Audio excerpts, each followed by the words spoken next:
지난 시간 이스라엘 방공체계 아이언돔에 이어 이번에는 미국의 새로운 야전 방공체계에 대해서 알아보겠습니다. 이 얘는 아이언돔과 우리나라의 비호복합과도 약간 인연이 있습니다. 지난 4월 실전 배치된 따끈따끈한 신무기 미 육군의 M-SHORAD에 대해서 알아보겠습니다.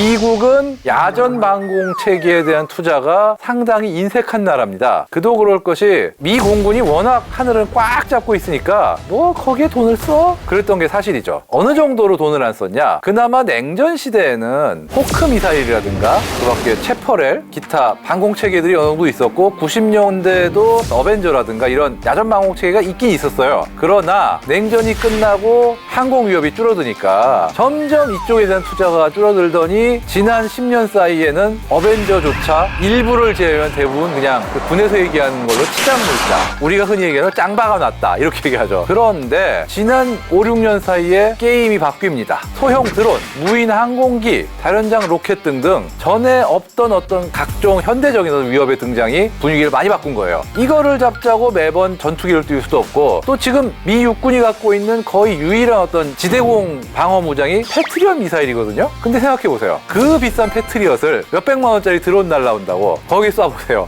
많이 억울하겠죠. 그래서 그동안 무시됐던 저고도 방공망 구축이 시급해졌습니다. 미 육군의 차기 야전 대공방어 체계 도입을 위한 평가 대상에 올라 시험 평가를 받은 적이 있었거든요. 결과적으로 이 야전 방어 체계 중에 단거리 방어 체계는 스트라이커 장갑차가 선정되긴 했어요. 결국 비용은 떨어지고. 그래서 등장한 것이 M-SHORAD. M은 뭐냐, 매뉴버, 즉 기동. 그 다음에 SHORAD는 Short Range Air Defense, 즉 단거리 기동 대공방어 체계입니다. 복잡하다. 기존의 미군이 사용하는 방공 체계는 어벤져 체계라는 게 있었어요. 어벤져가 뭐냐, 험비 차체에 스팅거 미사일을 8발을 실은 포탑을 딱 붙인 거예요. 기관총도 하나 덤으로 끼워가지고. 그런데 이번에 만들어진 M-SHORAD 같은 경우는 일단 차체가 스트라이커 장갑차예요. 험비보다 훨씬 큽니다. 왜 이렇게 크게 했냐? 더 묵직한 놈이 얹어지기 때문이죠. 30mm 기관포와 7.6mm 기관총, 그리고 스팅어 단거리 대공 미사일 4발과 AGM-114L 헬파이어 대전차 미사일 2발, 이렇게 다양한 무장이 탑재됐습니다. 또 험비보다 장갑 방어력도 뛰어나고 기동성도 높고, 이러다 보니까 작전 중인 기기화 부대와 연계한 유연한 방공 체계를 구성할 수 있다 이렇게 얘기하죠. 무엇보다도 적의 헬기나 항공기는 물론이고 소형 드론 같은 위협의 차단도 가능합니다. 이것만 봐도 기존 어벤져 체계와는 비교할 수 없을 만큼 높아진 성능을 자랑하는 거죠. 근데 사실 특히 주목해야 될 부분은 레이더를 직접 얹었는데 그 레이더가 그냥 레이더도 아니고 에이사 레이더, 즉 능동 전자주사식 레이더를 탑재했다는 겁니다.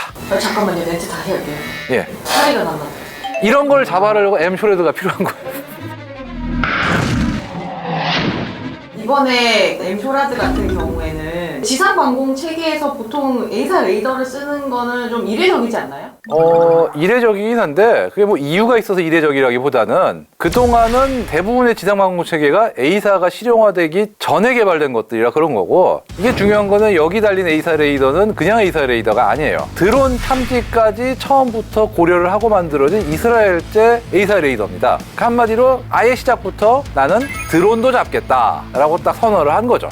헬파이어 미사일이 탑재됐다는 것도 조금 의외였거든요. 그렇죠. 예. 보통 이제 저희가 알기로는 아파치에 많이 하거나 그렇죠. 대량용으로 많이 쓰잖아요. 이게 지금 그냥 헬파이어가 아니고 AGM-114L 롱보 헬파이어라고, 그 원래 헬파이어는 레이저 유도식인데 이건 레이더 유도식이에요. 쏘고 나면은 그냥 자기가 직접 목표를 추적할 수가 있어요. 그렇기 때문에 아파치 헬기의 경우에도 이걸 달고 있으면 필요할 때는 적 헬기에도 쏴라 이렇게 얘기를 하거든요. 그리고 이건 제 생각인데 굳이 헬파이어를 또 달게 한 거는 일단은 옆에 스팅거가 달려있지만 스팅거는 적외선 유도식이잖아요. 근데 뭐 드론이라든가 여러 가지 표적에 따라서는 적외선 유도식 미사일로 대처가 힘든 표적이 있을 수가 있거든요. 그럴 때는 롱보 헬파이어의 레이더 시커를 이용해가지고 잡지 않겠냐라는 것도 있고, 또 유사시에는 적 전차가 나타났다 할 때 자체 방어용으로 쓸 수도 있는 거고요. 뭐 그런 여러 가지 의미로 같이 놓지 않나 하는데, 이거는 저기 정해진 게 아니고 필요하면은 헬파이어로만 4발을 다 달 수도 있고, 반대로 이 스팅거로만 8발을 다 달 수도 있고, 이건 야전 부대에서 필요에 맞춰서 조합을 할 수가 있어요.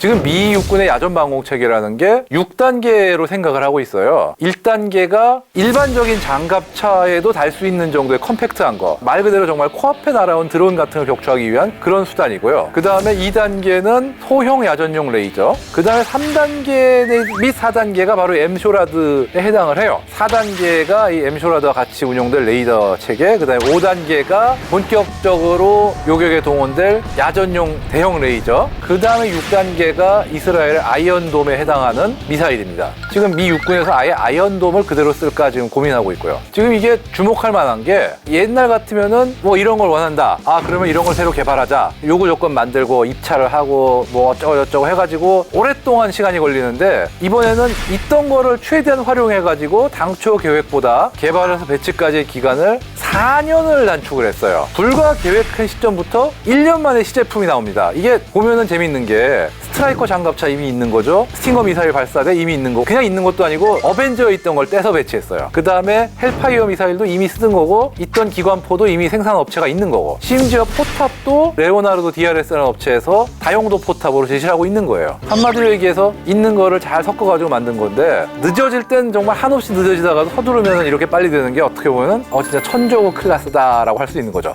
얘를 만들어서 배치해야 되겠다라는 그 생각을 가졌던 시기가 혹시 뭐 무인기의 위협이 좀 커서 본격적으로 이런 이야기가 나왔던 건지, 아니면 우리도 이제 슬슬 대체해야 되지 않겠어? 해서 나온 건지. 미국이 이렇게 서두르게 된 배경이 시리아 내전이에요. 시리아 내전을 보면은 IS가 드론을 많이 써요, 진짜. 정말 드론을 많이 씁니다. 근데 그걸 보면 미군이 충격을 받은 거죠. 그리고 터키라든가 이런 나라들도 서서히 드론 전력을 구축해서 쓰기 시작하고, 드론 위협이 얼추 2016년, 2017년 이 무렵부터 심각하게 대두가 되기 시작하는 거예요. 그리고 또 2015년 이후부터는 이제 또 러시아와 중국의 위협이라는 게 정말 무시 못하게 진행이 되고, 특히나 이제 러시아가 우크라이나 침공을 하면서 또 거기서도 드론이 많이 쓰이고, 그러다 보니 이제 앞으로의 전쟁에서는 야전에서 드론을 상대할 필요가 있지 않겠냐라는 거에 더해서 중국이나 러시아 같은 국가와 정규전을 벌일 가능성도 있겠다. 그런 여러 가지 이유가 복합이 돼서 이제 엠쇼라드가 탄생하게 된 겁니다. 이렇게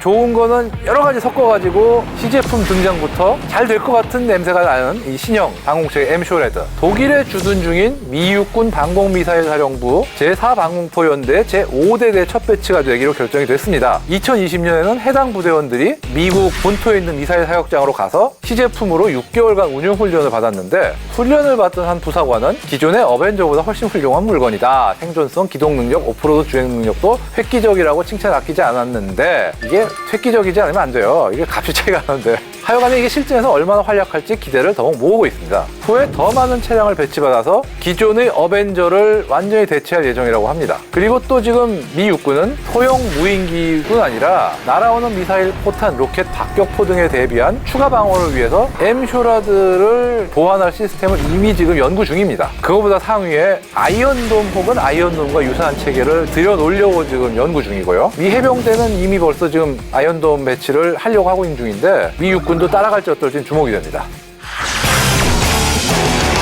사실 지금까지는 우리 군의 어떤 방공의 주 목적이 북한에서 날아오는 뭐 전투기라든가 뭐 헬리콥터, 그 다음에 AN2 같은 저공 비행체들, 이런 항공기 요격이 주 목적이다 보니까 최근에 대두되고 있는 무인기 요격에 대해서는 상대적으로 좀 투자가 적었던 건 사실이에요. 물론 아주 안 하는 건 아니고 비호복합이 기동 단거리 방공 무기 체계이기는 하죠. 다만 이게 좀 한계가 있는 게 8, 90년대 기술로 만든 물건을 개량한 거기 때문에, 그런 면에서 보면은 비호복합 정도에 만족을 하지 않고 또 추가적인 어떤 개량과 발전이 필요하지 않나, 그렇게 생각을 합니다.